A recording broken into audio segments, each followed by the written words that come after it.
بلکې دغه زړه دا روغ زړه چې دی د باندې د الله دا ذکر داسې خوږ لګي چې دومره بې ګبینو مو خوږ کله نه لګي او دومره ورته په شوق کې چې دومره یو تږی انسان یخو اوبو ته په شوق کې نه تنګېږي د الله د ذکر نه تنګېږي د الله په عبادت سره هغه حدیث ته مشهور حدیث ته پیغمبر صلی الله علیه وسلم وی مثل الذي يذكر ربه والذي لا يذكر ربه مثل الحي والميت کم سړی چې خپل رب یاد دی او کمی چې نه یادوي د دوی مثال د مړي او د ژوندي دی د مړي او د ژوندي یو طرف ته مړی دی او بل طرف ته ژوندی دی د دواړو یو شان کیدی نشي کم زړه چې خپل رب یادوي د زړه ژوندی دی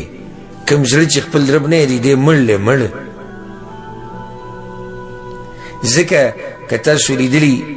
لکه ته به یو کس ته نصیحت کې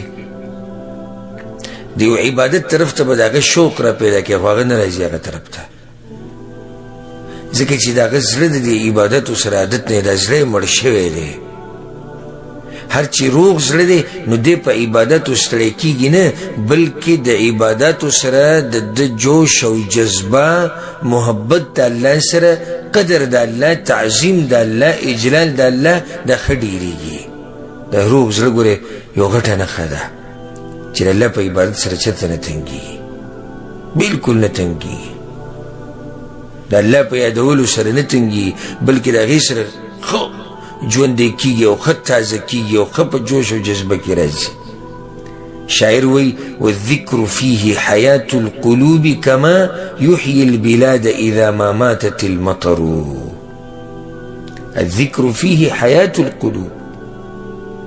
د الله په یادولو کې ژوند پروت دی د زړونو دپاره خو د هر زړه دپاره نه د کوم زړه دپاره چې هغه زړه روغ زړه